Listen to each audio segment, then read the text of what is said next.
नमस्कार, मैं बीरबल धाकड़ agriculture mastermind classes Gwalior से आपके लिए एक खुशखबरी लेके आया हूँ। वो क्या है देखिए। अभी तक आप लोगों का इंतज़ार चल रहा था और अब इंतज़ार हुआ आपका ख़त्म। क्या हुआ? आपका इंतज़ार हुआ ख़त्म। अब हमारे जो बच्चे पीएटी वाले थे वो बहुत दिनों से परेशान थे, कॉल कर रहे हैं, सर काउंसलिंग कब आ रही है, काउंसलिंग कब आ रही है। काउंसलिंग आ चुकी है, अभी आई है, मेरे को 1 घंटे में भी पता लगा है। तो जवाहरलाल नेहरू कृषि विश्वविद्यालय के माध्यम से इस बार काउंसलिंग हो रही है। एक बार आरबीएस के भी ग्वालियर काउंसलिंग कराता है, तो एक बार जवाहरलाल नेहरू कृषि विश्वविद्यालय काउंसलिंग कराता है। तो इस बार से जो मौका है तो उसके पास है जवाहरलाल नेहरू कृषि विश्वविद्यालय। तो हम देख रहे हैं कि जवाहरलाल नेहरू कृषि विश्वविद्यालय के द्वारा जो इस बार आया है काउंसलिंग का, तो वो आप देखें और मैं आपको डिटेल्स बताऊंगा कैसे काउंसलिंग करना है और कैसे अपने को सावधानी रखनी है। वीडियो को अंत तक देखते रहें, ये आप लोगों के लिए ही मैं बना रहा हूँ। बहुत सारे बच्चे परेशान होते हैं, कई बार गलतियाँ कर देते हैं, फिर बार बार कॉल करते हैं, तो वो परेशानी से बचने के लिए तो हमारे पास जो है, मैं आपको ये दिख रहा होगा आपको। सबसे पहले अपन लोग बात करते हैं कि जवाहरलाल नेहरू कृषि विश्वविद्यालय जबलपुर मध्य प्रदेश के द्वारा ये काउंसलिंग की जा रही है इस बार। वो भी कौन सी है? 21-22 वाली, है ना। ये थोड़ा ध्यान दें, ये कल वीडियो पुरानी भी हो जाएगी, तो ये ध्यान दें सबसे पहले कि ये काउंसलिंग कौन सी ईयर की है? 21-22 के लिए, है ना। ठीक है, इसमें कौन सी डिग्रियों के लिए काउंसलिंग होगी वो सबसे पहले जानेंगे कि बीएससी ऑनर्स के लिए। सब क्या ध्यान देना है कि बीएससी ऑनर्स के लिए, है ना, जी बीएससी ऑनर्स के लिए एग्रीकल्चर में, एग्रीकल्चर ऑनर्स बीएस हॉर्टिकल्चर के लिए, और ये फॉरेस्ट्री के लिए, बीटेक के लिए, एग्रीकल्चर इंजीनियरिंग के, है ना, ये इसके लिए काउंसलिंग आ चुकी है।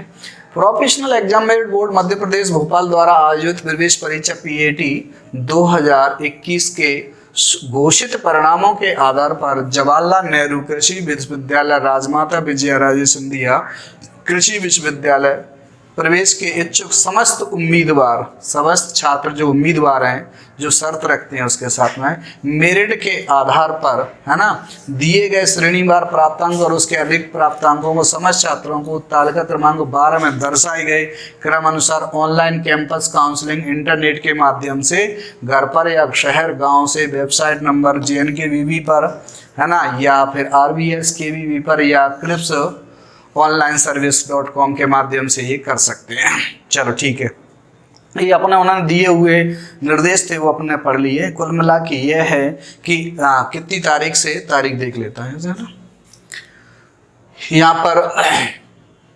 ये प्रवेश परीक्षा की शर्तें भी अपने को और थोड़ी सी वो देख लेते हैं। तो स्वतंत्र संग्राम सेनानी छात्रों के लिए वो जो श्रेणीवार दिए गए हैं, समस्त छात्रों को फॉर्म भरने की या काउंसलिंग कराने की अनुमति दी गई है। क्या दी गई है? अनुमति दी गई है। तो इसमें हम बात करेंगे कि बीएससी ऑनर्स और बीएससी हॉर्टिकल्चर फॉरेस्ट्री की एक कॉलम अलग दिया हुआ है और एक कॉलम दिया हुआ है बीटेक। तो दोनों की काउंसलिंग अलग अलग होगी। क्या होगी? दोनों की काउंसलिंग अलग अलग होगी। बीएससी ऑनर्स में एग्रीकल्चर के लिए और बीटेक के लिए, है ना, एग्रीकल्चर इंजीनियरिंग बोलते हैं इसको, इसके लिए। तो कौन कौन से अभ्यर्थी अर्थात कौन कौन से छात्र इसमें काउंसलिंग में हिस्सा ले सकते हैं? तो हिस्सा लेने के लिए यहाँ पर उन्होंने बहुत अच्छे से समझाया, डिक्लेरेशन कर दिया है कि जो बच्चे छात्र स्वतंत्र संग्राम सेनानी में हों, सैनिक अभ्यर्थी हों, यानी UR SC ST OBC EWS freedom fighter वाले, ये सभी समस्त छात्र भर सकते हैं जो पीएटी में बैठे हुए हैं, यानी पीएटी परीक्षा दी है, उसके चाहे कितने भी नंबर हों। उन्होंने इस बार ये कट ऑफ का निश्चित नहीं किया है कि कितने का कट ऑफ रहेगा। आपके जितने भी नंबर आए आप क्या कर सकते हैं, समस्त पात्र अभ्यर्थी है, सबको पात्रता दी गई है कि आप काउंसलिंग कराएं, कोई दिक्कत नहीं है। अब होगा नहीं होगा वो पीछे की बात है, वो मैं लास्ट में बताऊंगा। ऐसे ही बीटेक में भी यही कहा है। बीटेक में भी क्या कहा है यहाँ हम देखेंगे। बीटेक में भी यही कहा, समस्त अभ्यर्थी अर्थात जो बच्चे मैथमेटिक्स से हैं, मैथ से उन्होंने क्या दिया, पीएटी एग्जाम दिया और इंजीनियरिंग के लिए वो एलिजिबल हो रहे हैं, तो वो कह रहा है सभी छात्र काउंसलिंग तो करा सकते हैं, कोई दिक्कत नहीं है। और मैं से मेरिट के आधार पर उनको रिजल्ट मिल जाएगा, जिनका होना होगा वो मिल जाएगा, नहीं होना हो जाएगा, वो अपने आप नॉट फाउंड आ जाएगा। चलो ठीक है। ऐसे ही वही बात इसमें कही, अनुसूचित जाति समस्त महिला वर्ग SC फीमेल की बात करें तो समस्त छात्र फार्म भरने की पात्रता रखते हैं, चाहे उसके 50 नंबर हो, चाहे 40 नंबर हो, चाहे 30 नंबर हो, उससे कोई लेना देना नहीं है। वो ये कह रहे हैं कि आप अनुमति सभी को है, समस्त पात्र अभ्यर्थी इसमें भर सकते हैं। अब काउंसलिंग रुकेगी कितने पे, वो पीछे की बात है। ठीक है, उसके बाद और मैं अगली साल देखता था तो अगली साल ये होता था, यहाँ ये लिख दिया जाता था कैसे, जैसे इसमें लिखा है कि अन्य पिछड़ा वर्ग ओबीसी के 76 से यदि 75 नंबर वाला स्टूडेंट होगा वो नहीं भर पाएगा। तो ओबीसी के लिए केवल ये दिया गई, ये शर्त दी गई है कि 75 नंबर से ही यानी 76 नंबर से ऊपर वाले स्टूडेंट ही क्या कर सकते हैं, अप्लाई कर सकते हैं। 75 वाले अप्लाई नहीं कर सकता, यानी चॉइस फिलिंग नहीं कर पाएगा। ये जो बातें कही गई है ना, तो बहुत अच्छी बात है इनकी। तो इसमें यहाँ तक हम देखेंगे जहाँ समस्त समस्त समस्त समस्त समस्त सब लिखे है ना, केवल ओबीसी पे आकर के ओबीसी कृषक और ओबीसी सामान्य है ना, ये जो है ना केवल 76 नंबर से अधिक हैं तो ही फॉर्म या चॉइस फिलिंग करा पाएंगे, अन्यथा नहीं करा पाएंगे। ऐसे ही इसमें हम बात करेंगे ये बीटेक में क्या करेंगे, एससी कृषक वाले छात्र जो होंगे वो 48 नंबर से ऊपर होंगे तो ही वो काउंसलिंग करा सकते हैं। दूसरा हमारे पास आता और तो कोई है नहीं, इसमें दूसरा आ रहा है हमारे पास अनारक्षित वर्ग में, जनरल वर्ग में या इसमें ईडब्ल्यूएस में कमजोर वर्ग बोलते हैं इसको। तो ये 76 या अधिक वाले बच्चे ही ऊपर काउंसलिंग करा सकते हैं। ऐसे ही हम बात कर सकते हैं इंजीनियरिंग में तो 67 से नंबर से अधिक को ही पात्रता है। तो ये कोई बड़ी बात नहीं है, बस ये ध्यान दें कि रियलिटी तो ये है कि फार्म तो आप भर सकते हैं, लेकिन मेरा मानना है कि कितने पे काउंसलिंग जाएगी, कितने पे लिस्ट रुकेगी, मैं उसके लास्ट में बताऊंगा। और कुछ शर्तें भी अपन लोग जान लेते हैं। तो सबसे बड़ी बात तो ये आती है हमारे सामने कि ये दूसरी जो दी है कब कब कौन कौन सी काउंसलिंग होगी, यहाँ हम जानने की कोशिश करेंगे। ठीक है, तो देखिए यहाँ पे BSc honours agriculture, BSc honours horticulture, BSc honours forestry, BTech agriculture engineering, ये हमारे 1 2 3 है ना, 1 2 3 4 5 प्रकार की डिग्रियां ये दोनों यूनिवर्सिटी मिलकर कराती हैं। तो इनमें से हमारे 5 प्रकार की डिग्रियों में ये बेसिस ध्यान दिया जाए कि ये ऑनर्स डिग्री ही कराती हैं। यदि आपकी कोई विश्वविद्यालय ने किसी ने भी प्राइवेट हो या किसी हो और ऑनर्स नहीं लगी आपकी डिग्री के आगे, तो इसके काबिल या उसके समतुल्य नहीं मानी जा सकती। ऐसा हो सकता है ऐसा क्या कि पंजाब हरियाणा में एक बार जो वैकेंसी आई थी तो उसमें ऑनर्स पर बच्चों को रोक लगा दी थी कि ऑनर्स डिग्री नहीं है। बाकी सरकार जाने जो भी है ना, ठीक है, क्या कि धोखा हो जाता है किसी बच्चे के साथ 4 साल डिग्री कर आया कहीं से, ऑनर्स डिग्री नहीं मिली उसको, सही है ना। तो 4 साल बाद जाके जब जॉब में जाएगा तब पता लगेगा कि गड़बड़ हो गई कुछ। ठीक है, तो ऐसा हो सकता है अपन, तो ये ऑनर्स डिग्री को ही देख करके अपन लोग बात करें। चलो ठीक है, अब ऑनलाइन रजिस्ट्रेशन होना शुरू हो जाएगा, यानी काउंसलिंग कब होना शुरू हो जाएगी, तो ऑनलाइन रजिस्ट्रेशन प्राथमिकता क्रम के ऑनलाइन चयन यानी चॉइस फिलिंग कब से चालू हो रही है, 26/2/22 से। किससे हो रही है, 26/2/22 से हो रही है, अर्थात 26 फरवरी से शुरुआत हो जाएगी और कितने तक चलेगी, 6 मार्च तक चलेगी। कितने तक चलेगी, 6 मार्च तक ये साइड लॉक हो जाएगी। जिन छात्रों को काउंसलिंग करानी है वो चॉइस फिलिंग कितने करा सकते हैं, 26 से लेकर के 3 तारीख तक। ओके, रात 12 बजे तक ये बंद हो जाएगी। कितने बजे तक, 6 तारीख को मार्च में, 6 मार्च को रात 12 बजे क्लोज हो जाएगी। उसके बाद काउंसलिंग की चॉइस फिलिंग नहीं होगी। ठीक है, अब चॉइस फिलिंग हो गई, आपने कर दी, अब उसके डॉक्यूमेंटों का वेरिफिकेशन भी कराना है। तो डॉक्यूमेंट का वेरिफिकेशन कराने कहाँ जाएंगे और कैसे कराएंगे, तो हमने पहले कंप्यूटर पर चॉइस फिलिंग करा दी, आईडी पासवर्ड बन गया, हमारे कौन सा कॉलेज पहले चाहिए, जिस छात्र को अपने आसपास का नज़दीक का कॉलेज चाहिए उसे पहले टॉप पर भरें, फिर उसके आसपास और रेंज आती है उसको दूसरे नंबर पर भरेंगे। ठीक है, ऐसे भरेंगे। तो ये चॉइस फिलिंग कर लें। चॉइस फिलिंग होने के बाद जिन छात्रों को कॉलेज अलॉटमेंट हो जाएगा वो कब होगा, निर्धारित केंद्रों पर दस्तावेज करेंगे और अलॉटमेंट हो जाएगा ना, बोल लो आवंटन, अलॉटमेंट माने आवंटन हो जाएगा 9 तारीख को।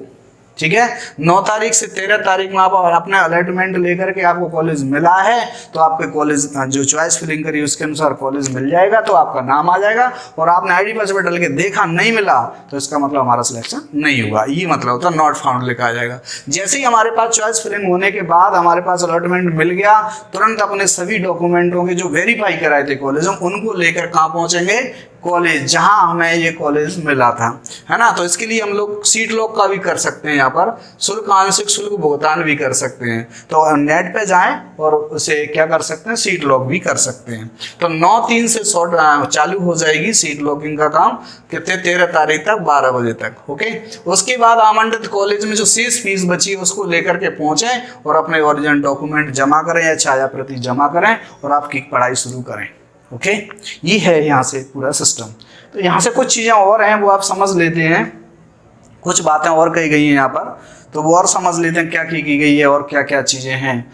प्रवेश नियम, काउंसलिंग एवं शुल्क विस्तृत जानकारी। आपको काउंसलिंग की और जानकारी लेना है मेरे अतिरिक्त तो जवाहरलाल नेहरू कृषि विश्वविद्यालय .org पर लगा सकते हैं, यानी gnkvv.org, rvskvv.net है ना, और cripsonlineservice.com पर उपलब्ध है, जिसकी उम्मीदवार सूक्ष्मता से अध्ययन करें इसकी बातों को। उम्मीदवार जो भी छात्र हैं वो है ना, प्रवेश हेतु professional exam board Madhya Pradesh Bhopal PAT के दिए गए नियमों को पालन किया जाएगा। जो भोपाल में पहले से जो पेपर में एग्जाम का जो पैटर्न आया था और जो रूल बुक होती है उसके अनुसार इसमें नियमों का ध्यान रखा जाएगा। ठीक है, बहुत अच्छी बात लिखी उन्होंने। सभी पाठ्यक्रम दस्तावेजों का सत्यापन किया जाए। अब सत्यापन यानी अपन लोग वेरिफिकेशन बोलते हैं इसको। तो वेरिफिकेशन कहाँ कराया जाए, तो वेरिफिकेशन कराने के लिए कुछ जगह दी गई हैं, उन जगहों पर आप पहुँचें। सबसे बड़ी बात यह है कि सभी कृषि महाविद्यालयों पर वेरिफिकेशन होगा।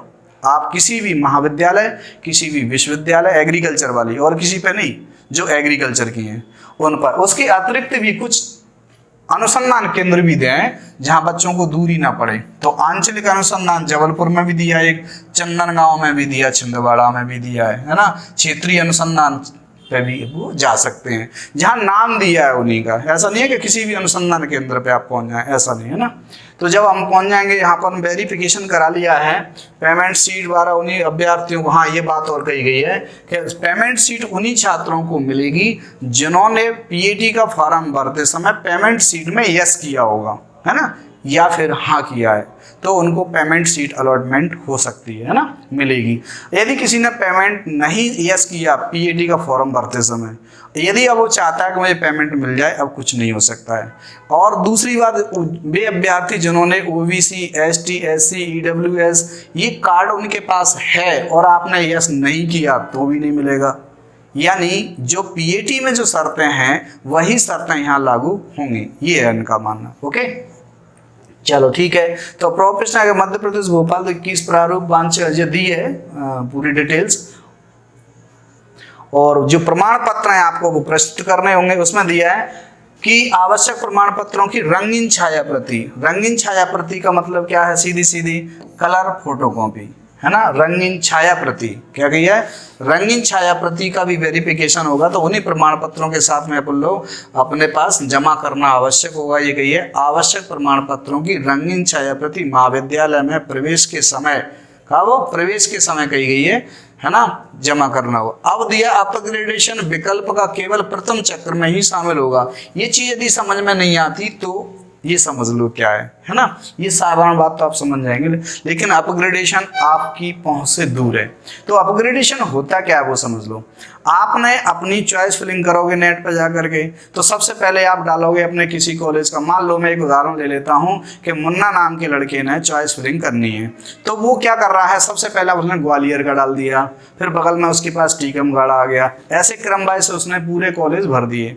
उसके बाद उसको ऐसा लग रहा है अलॉटमेंट होने के बाद के साथ मेरे को टीकमगढ़ मिल गया है, सही है ना, ग्वालियर नहीं मिला है, तो वो अपग्रेडेशन का एक ऑप्शन आएगा कि साहब मैं और चाहता हूं कि मैंने जो और कॉलेज फिल करे हैं वो एक टीकमगढ़ ना मिलते हुए जबलपुर मिल जाए, इंदौर मिल जाए, रीवा मिल जाए। तो वो अपग्रेडेशन के लिए वो अप्लाई करेगा, तो ऊपर वाला कोई बच्चा इधर उधर खिसकेगा तो उसको 1-2 नंबर ऊपर खिसकाया जा सकता है। ये है, तो ये अपग्रेडेशन हो सकता है। जो बच्चा को सीट अलॉटमेंट हुई है वो अनफिट है और ऊपर वाला किसी कॉलेज में वो फिट होना चाहता है, तो वो अपग्रेडेशन का ऑप्शन देगा। अपग्रेडेशन केवल ये बोल रहे हैं कि पहली ही काउंसलिंग में ही अपग्रेडेशन करेगा, सेकंड काउंसलिंग जब होगी उसमें अपग्रेडेशन का कोई रोल नहीं होगा, स्पष्ट कह दिए।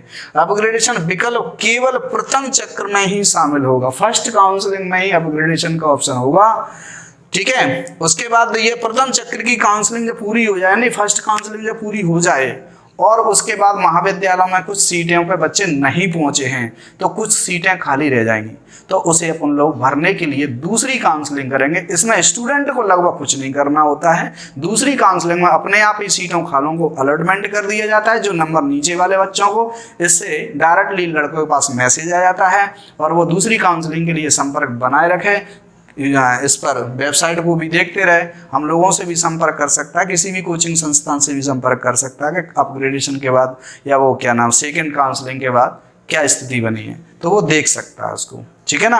तो ये सारी बातें हमारे सामने दिखाई दे रही हैं, बाकी और तो कुछ है ही नहीं। बाकी आप पूरी काउंसलिंग की क्रिस ऑनलाइन पे भी देख सकते हैं, JNKVB पर भी देख सकते हैं, RBSKVB की साइट पर भी देख सकते हैं। ठीक है, इसी के साथ बेस्ट ऑफ लक। और चॉइस फिलिंग में थोड़ा सा ध्यान दें, वह छात्र जो अपने आसपास के नज़दीक का कॉलेज चुनना चाहते हैं उसी को चुनें, और नहीं तो भागा दौड़ी और दूरी में बहुत परेशानी होती है। मान लो कोई बच्चा सोपुर से और जाके इंदौर में ले रहा तो उसके लिए बहुत दूरी है, और इंदौर का बच्चा और वो आकर के ग्वालियर ले रहा तो उसके लिए भी दूरी है। बाकी आपकी चॉइस फिलिंग है भाई, आपकी क्या चॉइस है ना। मेरी तरफ से बेस्ट ऑफ लक, है ना। और कोई दिक्कत आ तो पूछ लें।